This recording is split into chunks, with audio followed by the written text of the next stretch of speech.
आज इस कार्यक्रम के अंतर्गत इस कार्यक्रम को देख रहे सभी अधिकारियों को, एसएसए अधिकारियों को, हमारे हिंदी परिवार के सदस्यों को और माता पिता अभिभावकों को मेरा सादर प्रणाम और प्यारे बच्चों को मेरा शुभाशीष।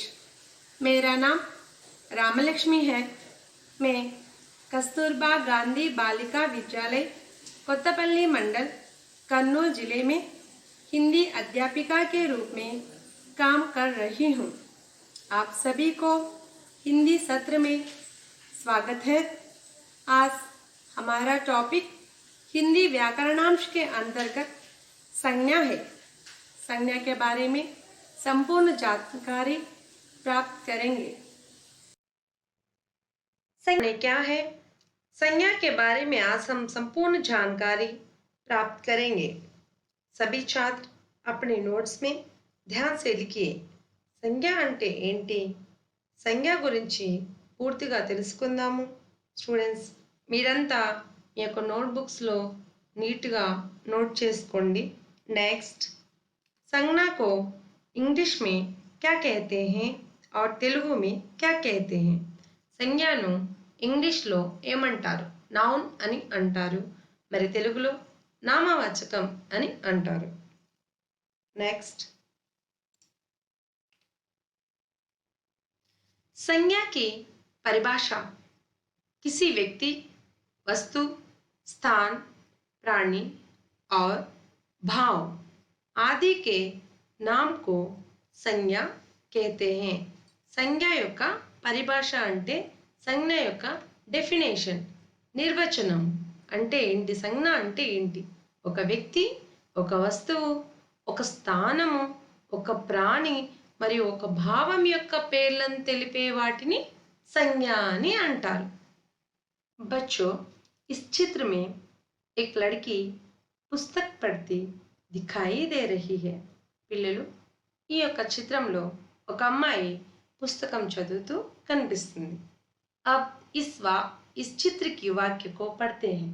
ఇప్పుడు ఈ చిత్రంలోని వాక్యాన్ని చదువుదాము. गौतमी पुस्तक पढ़ रही है. गौतमी कौन है? एक लड़की है, यानी एक व्यक्ति है. व्यक्ति का नाम क्या है? संज्ञा है. इसीलिए गौतमी एक संज्ञा शब्द है. तो गौतमी क्या कर रही है? पुस्तक पढ़ रही है. पुस्तक क्या है? एक वस्तु है, इसलिए पुस्तक भी एक संज्ञा शब्द है. बच्चों, अब इस वाक्य में गौतमी, पुस्तक संज्ञा शब्द है. इसमें गौतमी एक व्यक्ति का नाम है, इसीलिए यह संज्ञा शब्द है. और पुस्तक एक वस्तु का नाम है, इसीलिए पुस्तक भी एक संज्ञा शब्द है. बच्चों, इस चित्र को देखिए. गोवा बहुत सुंदर है. इस वाक्य में आया शब्द गोवा संज्ञा है, क्योंकि गोवा एक जगह या एक स्थान का नाम है और स्थान का नाम संज्ञा कहलाता है. इसीलिए गोवा भी संज्ञा है. పిల్లలు, ఈ చిత్రంలో గోవా అనే పదం స్థానం యొక్క పేరును తెలియజేస్తుంది. కావున గోవా ఒక నామవాచకము.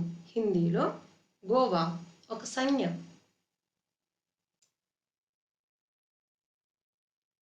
बच्चों, इस चित्र को ध्यान से देखिए. इस चित्र में वाक्य को पढ़िए. आज बहुत गर्मी है. बच्चों, इस वाक्य में आया गर्मी शब्द एक भाव है जिसे देखा नहीं जा सकता, बल्कि केवल महसूस यानी अनुभव किया जा सकता है. और भाव के नाम को भी సంజ్ఞ कहते हैं. పిల్లలు, ఈ వాక్యం యొక్క అర్థం ఏంటంటే आज बहुत गर्मी है. ఇవాళ बहुत చాలా గర్మి మీన్స్ వేడి, వేడిగా ఉంది, హీట్గా ఉంది. సో ఇక్కడ మనము వేడిని చూడగలమా? చూడలేము. కేవలం ఫీల్ అవ్వగలుగుతాం, ఈరోజు చాలా వేడిగా ఉంది అనేసి. సో ఈ వాక్యంలో సంజ్ఞ వర్డ్ ఏంటి? సంజ్ఞ పదం ఏంటి? गर्मी।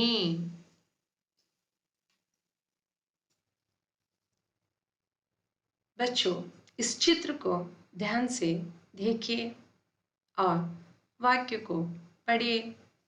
चिड़िया चहचहा रही है। बच्चों, इस वाक्य में चिड़िया एक संज्ञा है, क्योंकि चिड़िया एक पक्षी अथवा एक प्राणी है और प्राणी का नाम संज्ञा कहलाता है, इसलिए चिड़िया संज्ञा है। పిల్లలు, ఈ వాక్యం యొక్క అర్థం ఏంటంటే చిడియా, చిడియా అంటే పిట్ట, చహచహా రహీ హై, పిట్ట అరుస్తూ ఉంది. పిట్ట అనేది ఒక పక్షి, అంటే ఒక ప్రాణి. కాబట్టి ఈ వాక్యంలో సంజ్ఞ పదం ఏంటి అంటే చిడియా। इस प्रकार आपने देखा या समझा कि किसी व्यक्ति, वस्तु, स्थान, प्राणी और भाव आदि के नाम को संज्ञा कहते हैं। పిల్లలు, ఈ విధంగా మీకందరికీ అర్థమైంది అనుకుంటున్నాను। ఒక వ్యక్తి, ఒక వస్తువు, ఒక స్థానం, ఒక ప్రాణి మరియు భావం యొక్క పేర్లను తెలిపేదే సంజ్ఞ। అర్థమైంది అనుకుంటున్నాను పిల్లలు। बच्चों, अब तक संज्ञा के बारे में जान चुके हैं। अभी संज्ञा के भेदों की चर्चा करते हैं कि संज्ञा कितने प्रकार के हैं, वे क्या क्या हैं, उसके बारे में जानकारी प्राप्त करते हैं। పిల్లలు, ఇంతవరకు మీరు సంజ్ఞ గురించి తెలుసుకున్నారు। ఇప్పుడు సంజ్ఞ ఎన్ని రకాలు, అవి ఏంటి తెలుసుకుందాం। संज्ञा के 5 भेद हैं। पहला व्यक्तिवाचक संज्ञा, दूसरा जातिवाचक संज्ञा, तीसरा भाववाचक संज्ञा, चौथा द्रव्यवाचक संज्ञा, पांचवा समूहवाचक संज्ञा।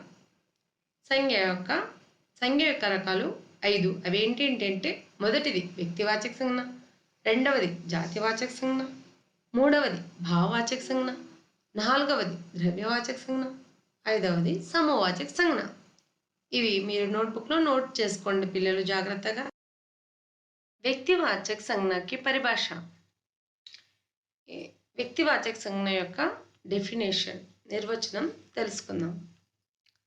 जिन शब्दों से किसी विशेष व्यक्ति, विशेष प्राणी, विशेष स्थान या किसी विशेष वस्तु का बोध हो, उन्हें व्यक्तिवाचक संज्ञा कहते हैं।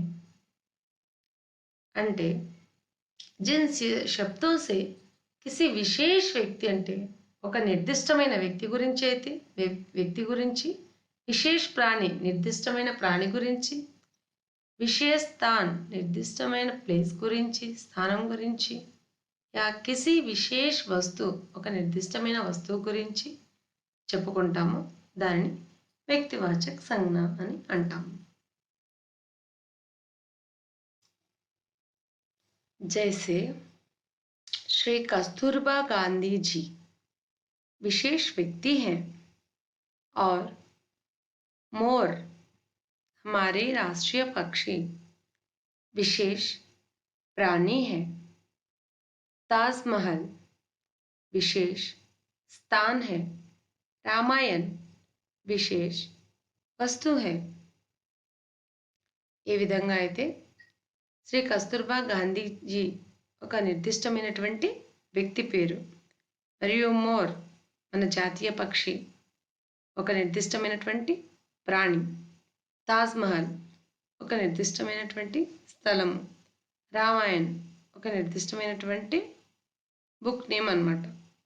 ఈ విధంగా నిర్దిష్టమైనటువంటి వ్యక్తి, నిర్దిష్టమైనటువంటి ప్రాణి, నిర్దిష్టమైనటువంటి స్థలము, నిర్దిష్టమైనటువంటి వస్తువుల గురించి తెలియజేయడాన్ని వ్యక్తివాచక సంజ్ఞ అని అంటాం.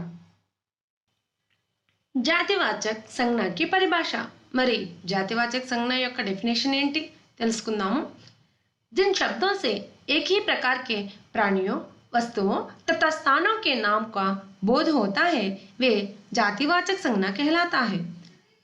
जिन शब्दों से एक ही प्रकार के प्राणियों అంటే ఏ పదాలతో అయితే ఒకే రకమైనటువంటి ప్రాణులు, వస్తువు అంటే వస్తువులు, తథా స్థానం అంటే స్థానాలు అంటే ప్లేసెస్ యొక్క నేమ్స్ని ఏవైతే తెలియజేస్తాయో वे जातिवाचक संज्ञा कहलाता है. అవి जातिवाचक संज्ञाగా పిలువబడతాయి. जिस संज्ञा से किसी संपूर्ण जाति का बोध हो वह जातिवाचक संज्ञा कहलाता है. ఇందాక ఆల్రెడీ నేను మీకు చెప్పాను. అంటే ఏ సంజ్ఞతో అయితే సంపూర్ణ జాతి ఆ జాతి గురించి తెలియజేస్తుందో దాన్ని जातिवाचक संज्ञा అంటాము. फॉर एग्जाम्पल पशु पक्षी, पुस्तक, पर्वत. पशु पक्षी माने शेर, చీతా, హాతి ఆది. అంటే ఒక విశేషమైనటువంటి పశువు కాకుండా అనేక రకాల పశువులు వస్తాయి అన్నమాట. అంటే ఆ జాతిని తెలియజేస్తుంది. నెక్స్ట్ పక్షి అంటే ఒకే రకమైన పక్షి కాకుండా మోర్, తోత, కవ్వ ఇది కూడా సంపూర్ణ జాతి. మనం ఇక్కడ పక్షి అని చెప్పుకున్నాము. అంటే పక్షి అంటే అది ఏ పక్షి అయినా కావచ్చు. సరే, కాబట్టి అది ఒక జాతిని తెలియజేస్తుంది. కాబట్టి పశు పక్షి జాతివాచక సంజ్ఞ. పుస్తక్ అంటే అన్ని రకాల పుస్తకాలు, రామాయణం, మహాభారతం అని ఒకే రకం కాకుండా అన్ని రకాల పుస్తకాలు వస్తాయి. కాబట్టి ఇది ఒక వస్తువు కూడా. కాబట్టి ఇది జాతివాచక సంజ్ఞ. మరియు పర్వత్ అంటే నాట్ ఓన్లీ ఒకే పర్వతం కాదు, హిమాలయ, వింధ్యాచల్ అలా చాలా పర్వతాలు ఉన్నాయి. పర్వత్ జాతిని తెలియజేస్తుంది కాబట్టి ఇది కూడా ఒక जातिवाचक संज्ञा. बच्चों, अब तक हम व्यक्तिवाचक संज्ञा, जातिवाचक संज्ञा के बारे में जानकारी प्राप्त कर चुके हैं. अभी तीसरा संज्ञा, उसका नाम है भाववाचक संज्ञा. अभी हम भाववाचक संज्ञा की परिभाषा देखेंगे. एक बार देखिए भाववाचक संज्ञा की परिभाषा क्या है.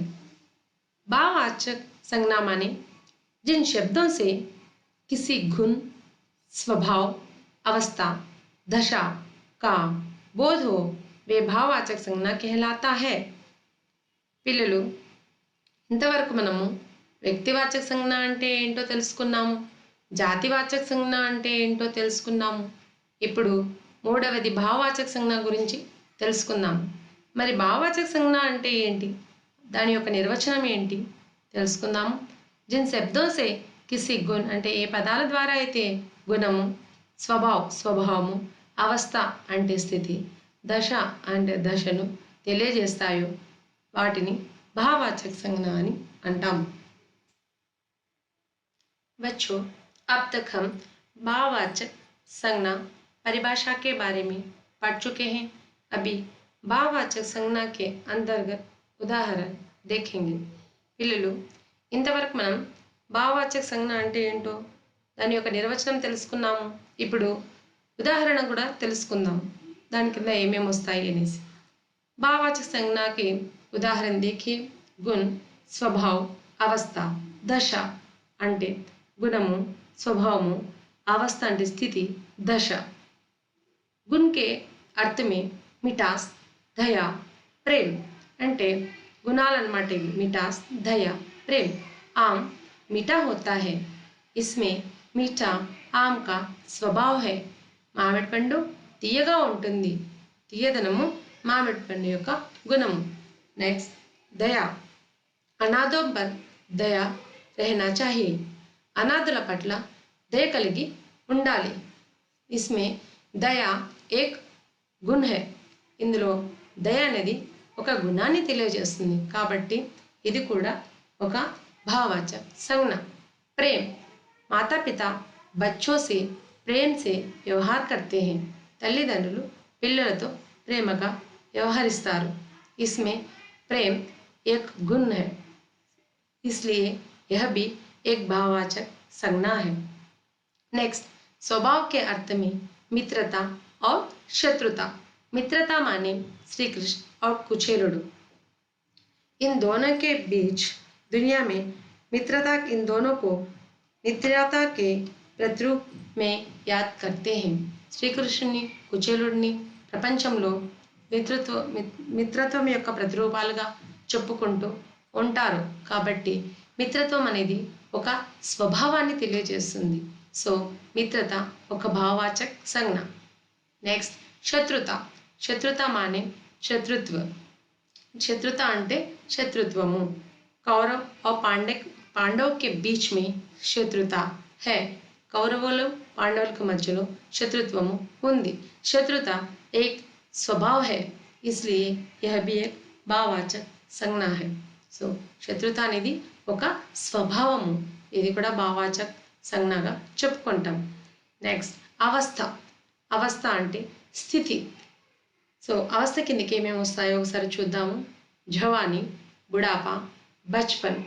జవానీ అంటే యవ్వనము, బుడాపా అంటే ముసలితనము, బచ్పన్ అంటే చిన్నతనము. ఇవన్నీ మనిషి యొక్క స్థితిని తెలియజేస్తూ ఉంటాయి. అదేవిధంగా యహాపే జవానీ అంటే యవ్వనము, బుడాపా ముసలితనము, బచ్పన్ చిన్నతనము. ఇవన్నీ అవస్థను తెలియజేస్తాయి, అంటే మనిషి యొక్క స్థితిని తెలియజేస్తాయి. కాబట్టి ఇవన్నీ భావవాచక సంజ్ఞ. నెక్స్ట్ దశ. దశ మానే దశ హై.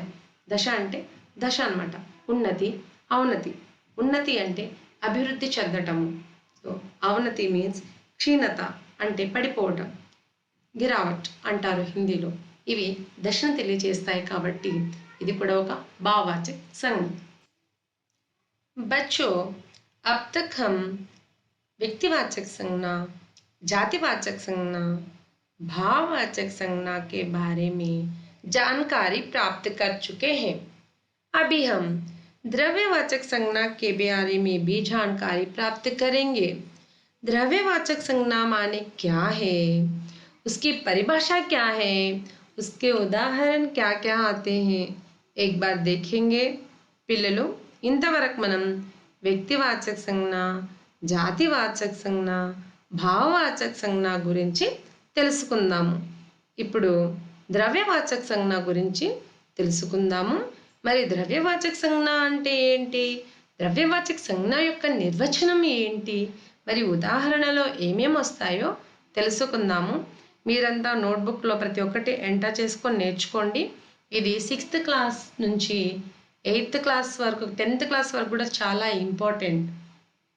సో बच्चों देखिए ద్రవ్యవాచక సంజ్ఞ की परिभाषा. ద్రవ్యవాచక సంజ్ఞ యొక్క నిర్వచనం, డెఫినేషన్ ఏంటో ఒకసారి చూద్దాము. जो शब्द द्रव्य या विभिन्न धातुओं का बोध कराते हैं वे द्रव्यवाचक संज्ञा कहलाते हैं. जो शब्द ఏ పదాలైతే ద్రవ్యము యా విభిన్న ధాతు అంటే విభిన్నమైన ధాతువుల గురించి తెలియజేస్తుందో వే ద్రవ్యవాచక సంజ్ఞ कहलाते हैं. అది ద్రవ్యవాచక సంజ్ఞగా పిలువబడుతుంది. మరి उदाहरण के अंतर्गत क्या क्या आते हैं एक बार देखेंगे. सोना, चांदी. सोना क्या है, सोना सोना ఒక ధాతు, एक धातु है, ఒక ధాతు. చాందీ, సోనా అంటే బంగారం తెలుసు కదా మీకు. చాందీ, చాందీ అంటే వెండి, ఇది కూడా ఒక ధాతువే. సో सोना चांदी ये धातु है, इसलिए ये द्रव्यवाचक संज्ञा के अंतर्गत आते हैं. दूध, पानी. दूध क्या है, एक द्रव्य पदार्थ है और पानी भी एक द्रव्य पदार्थ है. दूध అంటే పాలు, పానీ అంటే నీళ్లు. ఇవి ఎలాంటి పదార్థాలు, ద్రవ్య పదార్థాలు. కాబట్టి ఈ రెండు కూడా ద్రవ్యవాచక సంజ్ఞగా చెప్పుకుంటాము. बच्चों, अब तक हम व्यक्तिवाचक संज्ञा, जातिवाचक संज्ञा, भाववाचक संज्ञा, द्रव्यवाचक संज्ञा के बारे में जानकारी प्राप्त कर चुके हैं. పిల్లలు, ఇంతవరకు మనము వ్యక్తివాచక సంజ్ఞ అంటే ఏంటి, జాతివాచక సంజ్ఞ అంటే ఏంటి, భావవాచక సంజ్ఞ అంటే ఏంటి, ద్రవ్యవాచక సంజ్ఞ అంటే ఏంటి విత్ ఉదాహరణలతో తెలుసుకున్నాము. ఇప్పుడు లాస్ట్ అన్నమాట ఇది సముదాయవాచక సంజ్ఞ. సముదాయవాచక సంజ్ఞకి పరిభాష ఏంటి అంటే నిర్వచనం ఏంటి, డెఫినేషన్ ఏంటి, ఓసారి నోట్బుక్లో రాసుకోండి, ఓసారి చూడండి ఇక్కడ. సో ऐसे शब्द जो किसी विशेष समुदाय या समूह का बोध कराते हैं वे समुदायवाचक संज्ञा कहलाता है। ऐसे शब्द ఏ పదాలైతే కిసి విశేష ఒక ప్రత్యేకమైనటువంటి సముదాయాన్ని యా ఒక సమూహాన్ని తెలియజేస్తుందో దాన్ని సముదాయవాచక సంజ్ఞ అని పిలుస్తాము। సో ఉదాహరణ ఏంటో ఒకసారి చూద్దాము। ఉదాహరణ क्या है एक बार देखें कि सेना, गुच्छा, कक्षा, परिवार। సేన అంటే సైనికుల యొక్క సమూహము। సేన అంటే తెలుసా మీకు? సైనికుల యొక్క సమూహము కాబట్టి ఇది సముదాయవాచక సంజ్ఞ కిందకి మనం చెప్పుకుంటాం। గుచ్చ పూల గుచ్చ, అన్ని పూలు కలిపి ఒక గుచ్చాగా కడతామన్నమాట, దాన్ని గుచ్చ అంటాము। సో ఇది కూడా ఒక సముదాయవాచక సంజ్ఞగా మనం చెప్పుకుంటాము। కక్ష, కక్ష అంటే ఏంటమ్మా? క్లాస్, తరగతి, తరగతిలో అందరూ ఉంటారు కదా స్టూడెంట్స్, సో అది కూడా ఒక సముదాయవాచక కిందకి చెప్పుకుంటాం।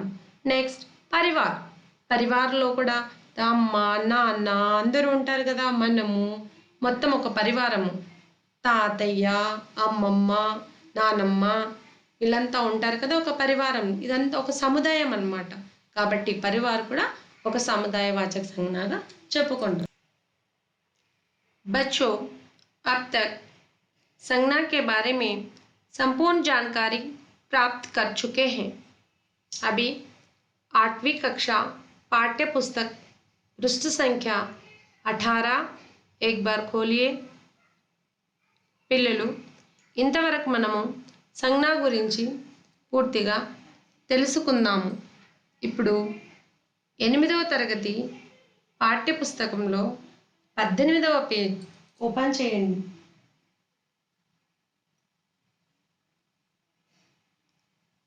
చేశారా? एक बार देखिए पृष्ठ संख्या 18 में क्या क्या है, भाषा की बात के अंतर्गत क्या है। एक बार देखिए भाषा की बात में नीचे दिया गया अनुच्छेद पढ़ो। కింద ఇచ్చినటువంటి పారా చదవండి।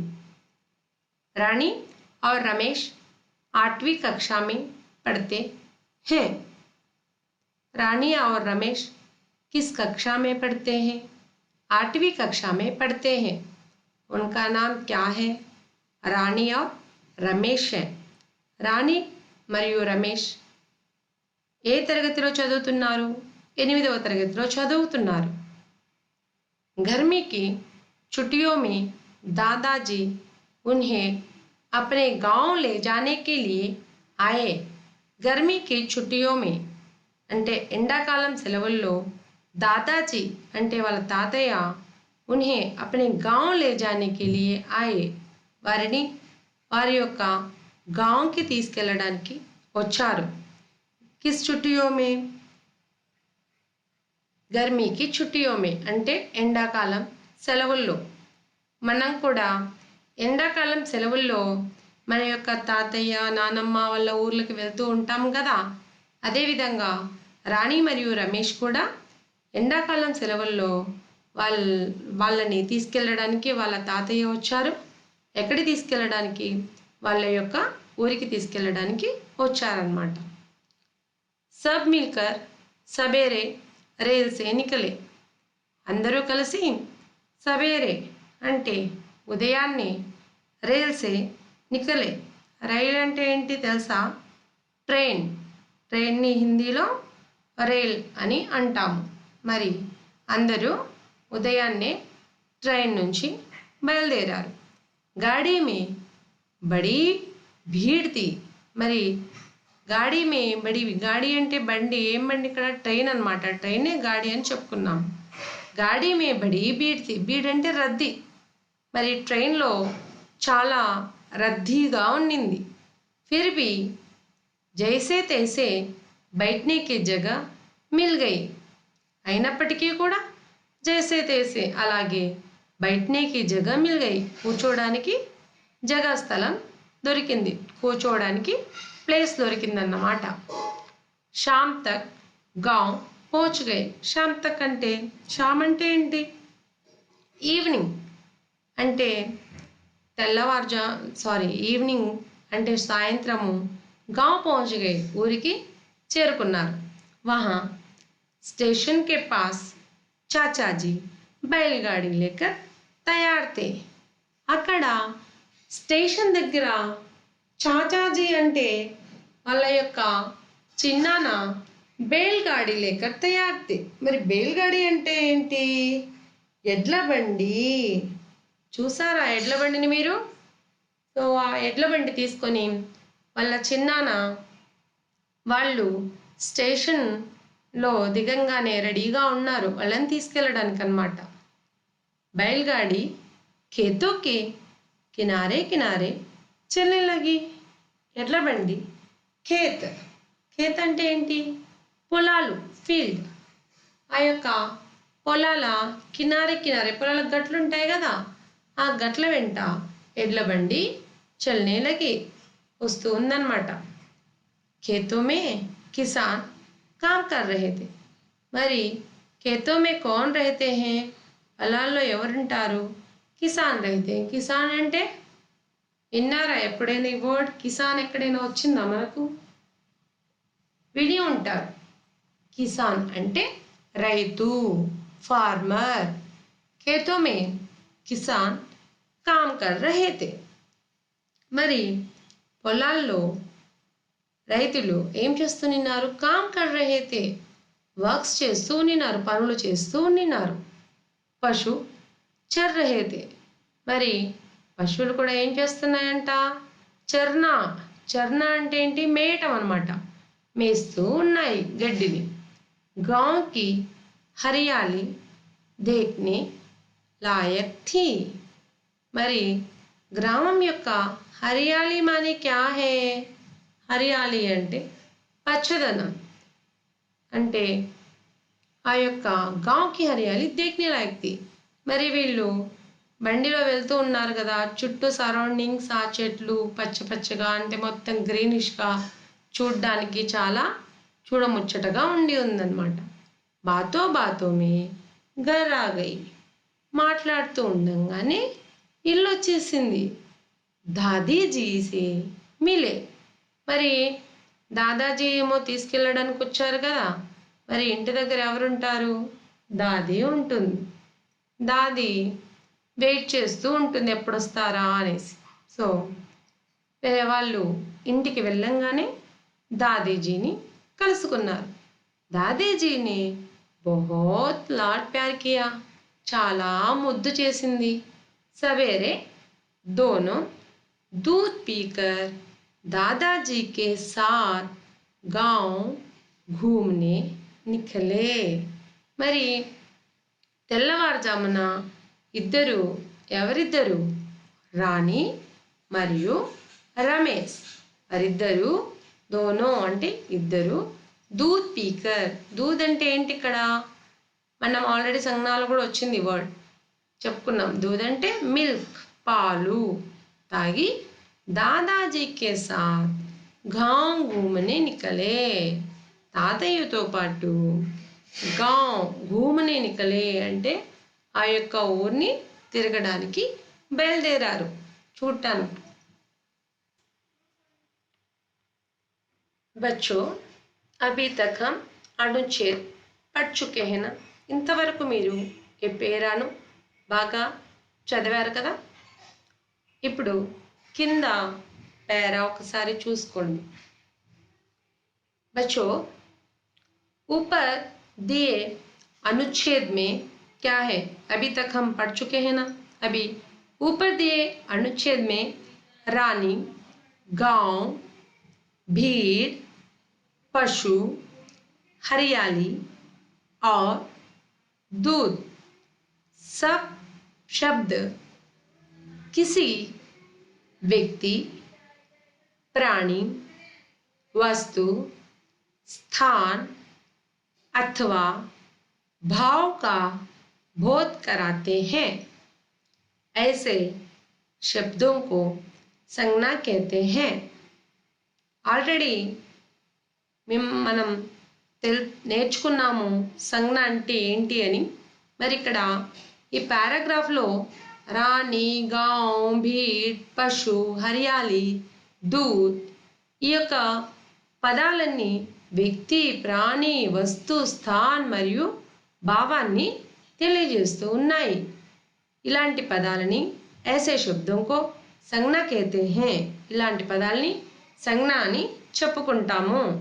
సంజ్ఞా के 5 भेद हैं. వే हैं మనం ఆల్రెడీ ఇంతకు ముందే దీని గురించి పూర్తిగా తెలుసుకున్నాము. ఒకసారి టెక్స్ట్ బుక్ లో కూడా చూద్దాం. बच्चों, अब तक हम पृष्ठ संख्या 18 पढ़ चुके हैं. अभी पृष्ठ संख्या 19 एक बार देखिए. పిల్లలు 18వ పేజీ ఆల్రెడీ ఇప్పుడు చదువుకున్నాము. నెక్స్ట్ 19వ పేజీలో ఏమేమి ఉందో ఒకసారి చూద్దాము. ఆల్రెడీ మనము దీనికి సంబంధించినటువంటి గ్రామర్ని ముందే తెలుసుకున్నాము. ఇప్పుడు మీకు ఇంకా సులభంగా ఉంటుంది. ఆల్రెడీ ఒకసారి చెప్పుకున్నాం కాబట్టి మనం జస్ట్ ఇందులో ఏమేమి ఉన్నాయి అని తెలుసుకోబోతున్నాము. చూడండి. व्यक्तिवाचक संज्ञा ऑलरेडी हम जान चुके हैं कि संज्ञा कितने प्रकार के होते हैं. 5 प्रकार के होते हैं. हम आगे पढ़ चुके हैं ना.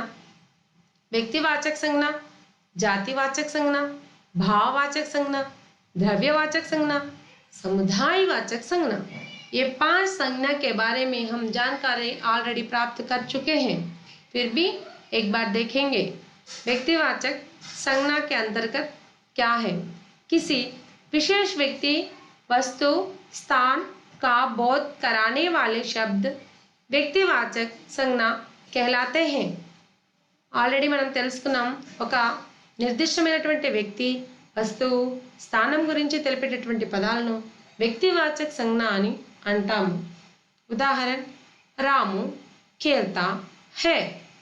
रामू खेलता है में रामू क्या है?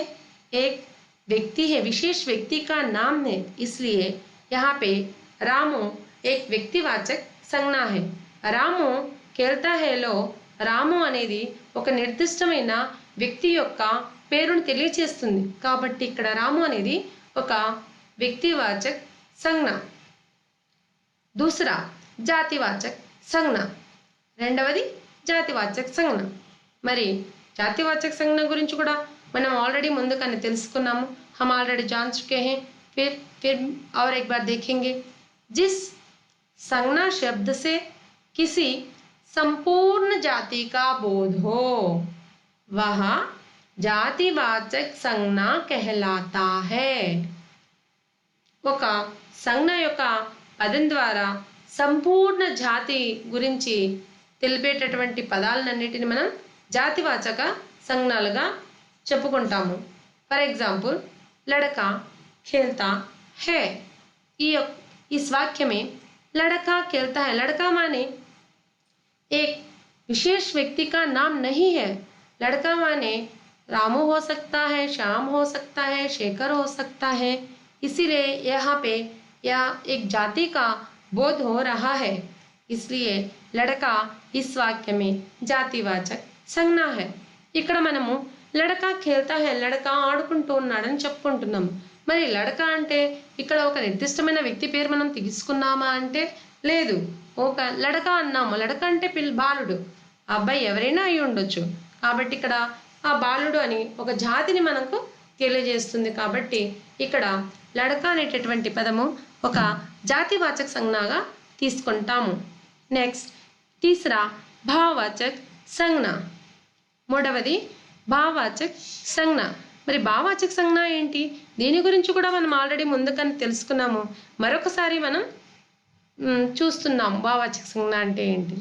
भाववाचक संज्ञा के बारे में हम ऑलरेडी जानकारी प्राप्त कर चुके हैं. फिर एक बार दोहराएंगे. जिन शब्दों से किसी गुण, स्वभाव, दशा का बोध हो वे भाववाचक संज्ञा कहलाते हैं. उदाहरण के अंतर्गत सुख दुख आते जाते रहते हैं. इस वाक्य में जिन शब्दों से किसी गुण का, स्वभाव का, दशा का बोध हो वे भाववाचक संज्ञा कहलाते हैं. भाववाचक संज्ञा के अंतर्गत उदाहरण देखिए. सुख दुख आते जाते रहते हैं. సుఖ దుఃఖాలు వస్తూ పోతూ ఉంటాయి. మరి దీని శబ్దం से किसी गुण ఏ పదార్థ గుణము స్వభావము దశ తెలియజేస్తుందో ఆ పదాలని భావవాచక సంజ్ఞగా చెప్పుకుంటాము మరియు సుఖము దుఃఖము మొదలైన వాటిని భావవాచక సంజ్ఞగా చెప్పుకుంటాము द्रव्यवाचक संज्ञा चौथा द्रव्यवाचक संज्ञा है उसके अंतर्गत क्या है एक बार देखिए जो शब्द द्रव्य या विभिन्न जातियों का विभिन्न जातियों नहीं विभिन्न धातुओं का बोध कराते हैं वे चौथा द्रव्यवाचक संज्ञा द्रव्यवाचक संज्ञा के अंतर्गत क्या है बच्चों एक बार देखिए जो शब्द द्रव्य यानी विभिन्न धातुओं का बोध कराते हैं वे द्रव्यवाचक संज्ञा कहलाते हैं उदाहरण स्वच्छ जल पीना चाहिए మరి ద్రవ్యవాచక సంజ్ఞ అంటే ఏంటి ఆల్రెడీ మనం తెలుసుకుందాము ఇక్కడ మరొకసారి చూద్దాము जो शब्द द्रव्य या विभिन्न धातुओं का बोध कराते हैं ఏ పదం అయితే ద్రవ్యాలు మరియు విభిన్న ధాతువులు అంటే వెండి బంగారు మరియు లోహము ఇవన్నీ ధాతువుల కిందకే చెప్పుకుంటాము విభిన్న ధాతువులు మరియు ద్రవ్యం అంటే నాట్ ఓన్లీ జల్ ఇక్కడ మనము ద్రవ్యవాచకంలో ఉదాహరణ కింద స్వచ్ఛ జల్ పీనా చాహియే అని చెప్పుకున్నాము జల్ అంటే వాటర్ కాబట్టి అది ఒక ద్రవ్యవాచక సంజ్ఞ మరి ద్రవ్యవాచకం కింద మనం జల్నే కాదు పెట్రోల్ని కూడా తీసుకోవచ్చు తేల్ని కూడా తీసుకోవచ్చు దూద్ని కూడా తీసుకోవచ్చు ఇవన్నీ కూడా ద్రవ్యవాచక వర్డ్స్ అన్నట్టు ద్రవ్యవాచక సంజ్ఞ కిందికి వచ్చే వర్డ్స్ నెక్స్ట్ पांचवा समुदाय वाचक संज्ञा మరి लास्ट समुदायवाचक संज्ञा समुदायवाचक संज्ञा क्या है ऑलरेडी हम जान चुके हैं और एक बार दोहराएंगे మనము సముదాయవాచక సంజ్ఞ గురించి ఆల్రెడీ తెలుసుకున్నాము మరి టెక్స్ట్ బుక్ లో ఏమి ఇచ్చారో ఒకసారి చూద్దాము ऐसे शब्द जो किसी विशेष समुदाय या समूह का बोध कराते हैं वे సముదాయవాచక సంజ్ఞ कहलाते हैं ये పదాలైతే ఒక నిర్దిష్టమైనటువంటి సముదాయాన్ని సమూహాన్ని తెలియజేస్తుందో ఆ యొక్క పదాలని సముదాయవాచక సంజ్ఞ అని అంటాము उदाहरण के अंतर्गत सेना देश की रक्षा करती है సేన దేశాన్ని రక్షిస్తుంది సేన అంటే ఒక గ్రూప్ అన్నమాట సైనికుల యొక్క సమూహాన్ని మనం సేన అని అంటాము దేశాన్ని రక్షిస్తుంది అదే కాకుండా మనము పుష్పగుచ్చము అంటే అది పూలన్నీ కలిపి ఒక గుచ్చంగా ఒక బుకేగా ఇస్తాం కదా దాన్ని గుచ్చ అంటారు చాబీకి గుచ్చ అంటే కీస్ యొక్క గుచ్చాను కూడా గుచ్చ అంటారు పార్టీ మరి క్లాస్ అంటే కక్ష పరివార్ అంటే మన యొక్క పరివారము దీన్ని కూడా మనం సముదాయవాచక సంజ్ఞగా చెప్పుకుంటాము మరియు దల్ మరియు భీడ్ అంటే రష్ కదా ఇది కూడా ఒక సముదాయవాచక సంజ్ఞ కిందకి మనం చెప్పుకుంటాము ఓకే ఇంతవరకు మనము व्यक्तिवाचक संज्ञा जातिवाचक संज्ञा भाववाचक संज्ञा द्रव्यवाचक संज्ञा समुदायवाचक संज्ञा इन सभी के बारे में संपूर्ण जानकारी प्राप्त कर चुके हैं अब इसके अंतर्गत हम गृह कार्य भी करेंगे ఇంతవరకు మీరు దీని గురించి పూర్తిగా తెలుసుకున్నారు ఇప్పుడు హోంవర్క్ కింద కొన్ని వర్డ్స్ ఈ టెక్స్ట్ బుక్ లో ఇవ్వడం జరిగింది కొన్ని లైన్స్ దాని గురించి కూడా మనము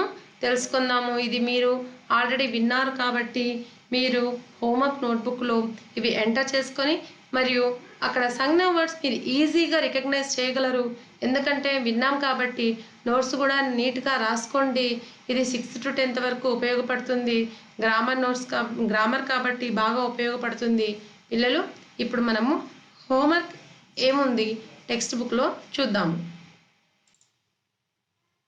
बच्चों यहाँ पे देखिए नीचे दिए गए वाक्य पढ़ो इसमें आए संज्ञा शब्द ढूंढो रेखांकित करो చూడండి పిల్లలు ఇక్కడ వాక్యాన్ని చదవండి ఇందులో వచ్చినటువంటి సంజ్ఞ యొక్క వర్డ్స్ ఏవైతే ఉన్నాయో వాటిని వెతకండి, అండర్లైన్ చేయండి.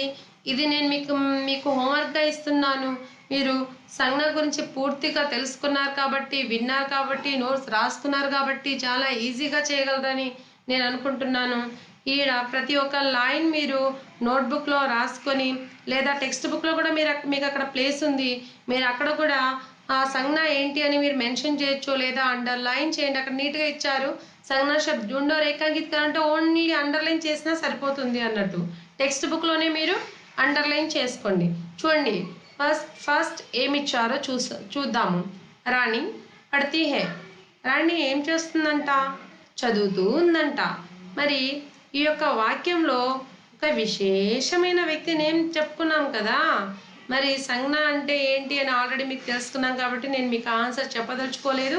మీరే అండర్లైన్ చేసి నాకు కింద కామెంట్ బాక్స్లో అప్లోడ్ చేసినా పర్వాలేదు. ఇది పిక్ తీసుకొని హోంవర్క్ చేసిన తర్వాత. నెక్స్ట్, బాలక్ ఖా రహా హై. ఇందులో చూడండి, బాలక్ ఖా రహా హై. బాలక అంటే ఏంటో కూడా మనం చెప్పుకున్నాం. ఏ సంజ్ఞ కిందికి వస్తుందో డీప్గా చెప్పుకున్నాం కాబట్టి మీరు చాలా ఈజీగా చేయగలరని నేను అనుకుంటున్నాను. బాలక్ ఖా రహా హై, బాలక్ తింటూ ఉన్నాడు. మరి ఇందులో సంజ్ఞ వర్డ్ ఏంటి? संज्ञा शब्द क्या है, इसमें देखकर आप रेखांकित कीजिए और कमेंट में मुझे आंसर दीजिए. नेक्स्ट, हरियाली अच्छी होती है. పచ్చదనం చాలా బాగుంటుంది. హరియాలి అంటే ఎవరికి ఇష్టం ఉండదు చెప్పండి?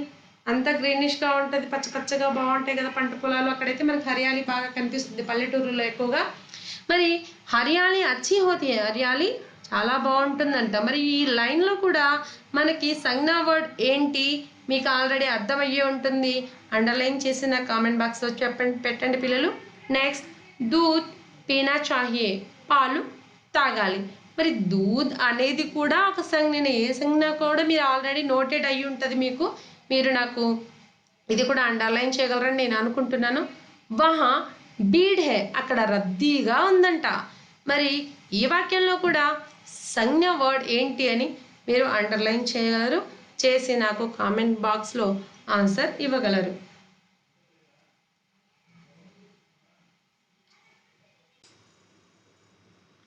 बच्चों, अब तक हम संज्ञा के बारे में संपूर्ण जानकारी प्राप्त कर चुके हैं. अब मैं आपको कुछ प्रश्न दूंगी. आप उस प्रश्न का उत्तर ध्यान से पढ़कर और नोटबुक में लिखकर उसका उत्तर भी लिखना होगा.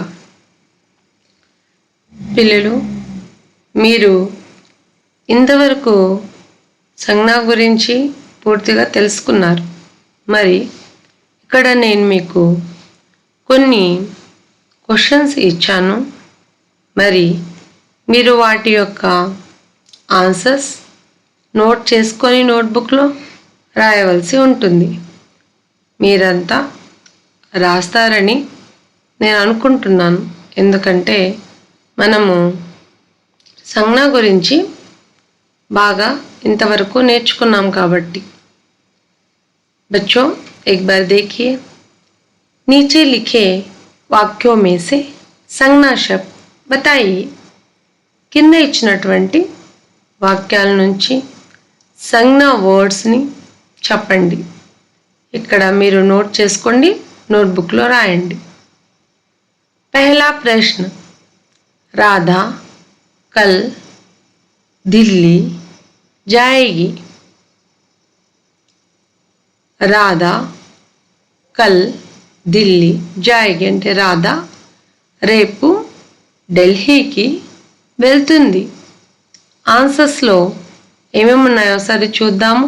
ఆప్షన్స్: కల్, రాధా, ఢిల్లీ, రాధా ఢిల్లీ. సో మీరు ఇంతవరకు సంజ్ఞా పదాలు ఏమేమి వస్తాయో మీకు తెలుసు బాగా. ఇప్పుడు ఏబిసిడి, ఈ ఏబిసిడిలో ఏది కరెక్టో మీరు నోట్బుక్లో రాయండి. నెక్స్ట్, दूसरा प्रश्न, राम खेल रहा है. రాముడు ఆడుకుంటున్నాడు.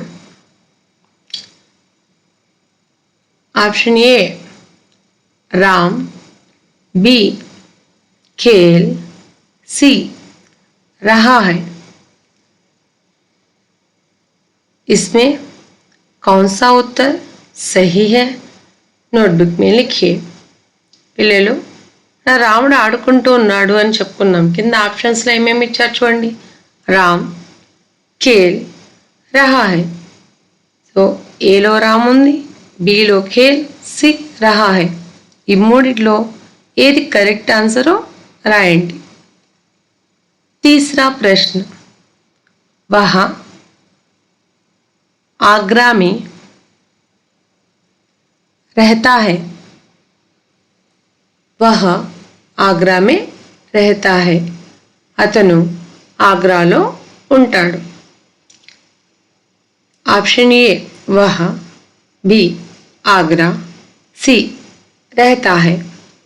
इसमें कौन सा सही उत्तर है? पहचानिए. మరి కింద ఈ మూడు ఆప్షన్స్లో ఏనా, ఏ కరెక్ట్ ఆన్సరా, బి కరెక్ట్ ఆన్సరా, सी करेक्ट आंसर नोटबुक लो रायंडी. चौथा प्रश्न, बुढ़ापा किसी को अच्छा नहीं लगता. అంటే ముసలితనము ఎవరికి కూడా నచ్చదంట, మంచిగా అనిపించదంట. ఆప్షన్స్ ఏ बुढ़ापा, बी किसी को, सी अच्छा नहीं लगता. इस तीनों में कौन सा सही उत्तर है? पहचान कर लिखिए. बुढ़ापा मुसलितनमा, किसी को ఎవరికైనా అచ్చా నహీ లగతా, మంచిగా అనిపించదు. ఈ మూడిట్లో ఏది కరెక్ట్ ఆన్సరో రాయండి. నెక్స్ట్ पांचवा, वह पुस्तक पढ़ता, वह पुस्तक पढ़ती है. ఆమె పుస్తకము చదువుతూ ఉంది. ఆప్షన్స్ ఏ वह, बी पुस्तक, सी पढ़ती है. ఇక్కడ वह ఆమె, పుస్తకము, पढ़ती है చదువుతుంది. इस तीनों में कौन सा सही उत्तर है? लिखिए. नेक्स्ट छठा प्रश्न, किसान हल चलाता है. మరి ఆరో ప్రశ్న ఏంటి? కిసాన్. కిసాన్ అంటే ఎవరు? మనం చెప్పుకున్నాము ఆల్రెడీ, కిసాన్ అంటే రైతు అని. మరి కిసాన్ హల్, హల్ అంటే ఏంటి? నాగలి. హల్ చలాతా హై, నాగలి నడుపుతాడు. మరి ఆప్షన్ ఏ కిసాన్, బి హల్, సి హల్ కిసాన్. మరి ఏది కరెక్ట్ ఆన్సర్? ఇక్కడ రైతు ఇచ్చారు, కిసాన్ అంటే హల్ అంటే నాగలి ఇచ్చాడు. మరి హల్, కిసాన్, నాగలి ఇచ్చారు, రైతు ఇచ్చారు. మరి దీంట్లో ఏది కరెక్ట్ అయిన ఆన్సరో మీరు నోట్బుక్లో రాయాల్సి ఉంటుంది. నెక్స్ట్ सातवां प्रश्न, लता मंगेशकर बहुत अच्छा गाती है. लता मंगेशकर बहुत చాలా अच्छा गाती है, బాగా పాడుతుంది. ऑप्शंस देखिए. लता मंगेशकर, मंगेशकर, बहुत अच्छा गाती है. इन तीनों में कौन सा सही उत्तर है? आप पहचान कर लिखिए. మరి కింద లతా మంగేష్కర్ ఇచ్చారు, బహుత్ అచ్చా ఇచ్చారు, గాతి హే కూడా ఇచ్చారు. ఈ మూడిట్లో కరెక్ట్ ఆన్సర్ సెలెక్ట్ చేసి నోట్బుక్లో రాయండి. నెక్స్ట్ 8वां प्रश्न, वह कल लाल किला देखने गया. అతను నిన్న లాల్ కిలా చూడటానికి వెళ్ళాడు. इसमें ये वह, B option Lal Qila, teesra C కల్.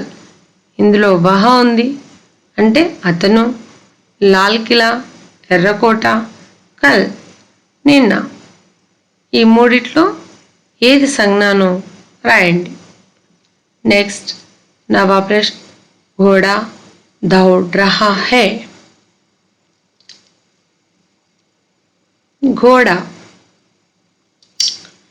ఘోడా అంటే తెలుసు కదా మీకు. ఘోడా అంటే ఏంటో ఏంటి చెప్పండి. ఘోడా అంటే గుర్రము. సో ఘోడా హార్స్. ఘోడా దౌడ్ రహా హై. ఘోడా ఏం చేస్తుందంట? దౌడ్నా మీన్స్ పరిగెత్తడం, పరిగెత్తుతూ ఉంది.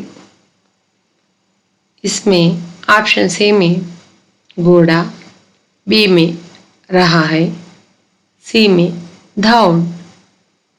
చూడండి, ఏలో ఏముంది? ఘోడా అంటే గుర్రం, బి రహా హై అదే వెళ్తూ ఉంది, దౌడ్ పరిగెత్తుతూ ఉంది. దౌడ్నా పరిగెత్తడం. నెక్స్ట్ ఈ మూడిట్లో ఏది కరెక్ట్ ఆన్సరో సెలెక్ట్ చేసుకుని రాయండి. నెక్స్ట్ 10th क्वेश्चन 10वां. कल मैं बनारस जाऊंगा. రేపు నేను బనారస్ వెళతాను. ఆప్షన్ ఏ మై, బి కల్, సి బనారస్. ఒకటిలో మై అంటే నేను, కల్ రేపు, బనారస్ బనారస్ అది ఒక ఊరు నేమ్. నెక్స్ట్ ప్రశ్న, అధ్యాపక్ పడాతా హై. టీచర్ ఏం చేస్తాడు? అధ్యాపక్ అంటే ఎవరు? టీచర్. ఏం చేస్తారు? చేస్తాడు టీచర్? పడాతా హై చదివిస్తూ ఉన్నాడనమాట. అయితే ఏ ఆప్షన్? అధ్యాపక్, బి పడాతా హై. ఈ రెండిలో ఏది కరెక్ట్ మీరు గెస్ చేసి రాయండి. నెక్స్ట్ 12వ క్వశ్చన్, మోర్ నాచ్ రహా హై. మోర్ అంటే ఏంటి? మన జాతీయ పక్షి కదా మోర్. మోర్ అంటే ఏంటి? నెమలి, పీకాక్. మోర్ నాచ్ రహా హై. నెమలి నాట్యం చేస్తూ ఉంది. ఆప్షన్ ఏ నాచ్, బి మోర్, సి రహా హై అంటే నాచ్నా అంటే నాట్యం చేస్తుంది, మోర్ అంటే నెమలి, రాహై నాట్యం చేస్తూ ఉంది. ఈ మూడిట్లో ఏది కరెక్ట్ ఆన్సరో మీరు ఈ 12 క్వశ్చన్స్ నోట్ చేసుకొని వాటి యొక్క ఆన్సర్స్ మీ నోట్బుక్స్లో రాయవలసి ఉంటుంది. ఓకే పిల్లలు, ధన్యవాదాలు.